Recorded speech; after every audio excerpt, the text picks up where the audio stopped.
రైతులకు శుభవార్త, అకౌంట్లోకి డబ్బులు. ఏపీ ప్రభుత్వం ఉత్తర్వులు. ఆంధ్రప్రదేశ్ రైతులకు ఆ రాష్ట్ర ప్రభుత్వం తీపి కబురు చెప్పింది. రాష్ట్ర వ్యాప్తంగా ఉద్యాన పంటలకు ఇన్పుట్ సబ్సిడీ కింద 5.78 కోట్లు అయితే విడుదలైతే చేసింది. ఈ మేరకు ఉత్తర్వులు కూడా జారీ చేసింది. సో జూలైలో భారీ వర్షాలు, వరదల కారణంగా రాష్ట్రంలో ఉద్యాన పంటలో 8.37 మంది నష్టపోయారని గుర్తించారు. సో బాధిత రైతులకు డీబీటీ కింద ఇన్పుట్ సబ్సిడీ అయితే అందిస్తున్నారనమాట. మరోవైపు కౌలు రైతులకు సంబంధించి కేబినెట్లో కీలక నిర్ణయం తీసుకున్నారు. కౌలు రైతు కార్డులు పర్ఫార్మ్ అయితే మార్చారనమాట. రైతు సంతకాలు లేకుండా కౌలు కార్డులు అందించేందుకు మంత్రివర్గం గ్రీన్ సిగ్నల్ ఇచ్చింది. రెవెన్యూ శాఖ ద్వారా అయితే మండల వ్యవసాయ అధికారి ద్వారా ఈ యొక్క కౌలు కార్డులు అయితే అందిస్తారనమాట.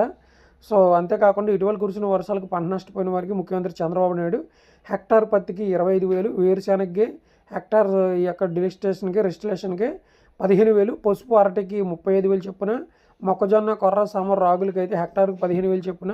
దీనికి అదనంగా ప్రభుత్వం 290 కోట్లు అయితే జిల్లా ప్రధాన రహదారులు, రాష్ట్ర రహదారులు, వర్షాల వల్ల దెబ్బతిన్న రోడ్లు మరమ్మతుల నిమిత్తం కూడా విడుదలైతే చేయడం అయితే జరిగిందనమాట. సో ఏ పంట వేశారో ఆ పంటకి హెక్టార్ చొప్పున ఈ యొక్క ఏవైతే ఇన్పుట్ సబ్సిడీ అంటే అటు ఉద్యాన పంటలకైనా ఇటు నార్మల్గా వేసే వరి పంటలకైనా డబ్బులు విడుదలైతే చేయడం జరిగింది. సో మనకి దసరా రోజుల్లోగా మనకి ఈ యొక్క అన్నదాత సుఖీభావ పథకాన్ని అయితే విడుదల చేస్తామని తెలియజేయడం అయితే జరిగిందనమాట. సో అక్టోబర్ 2 నుంచి 15 తేదీల కల్లా మనకి అన్నదాత సుఖీభావ డబ్బులు కూడా పడే అవకాశం అయితే ఉందన్నమాట. ఇది వీడియోని లైక్ చేయండి, ఛానల్ సబ్స్క్రైబ్ చేయండి. Thank you.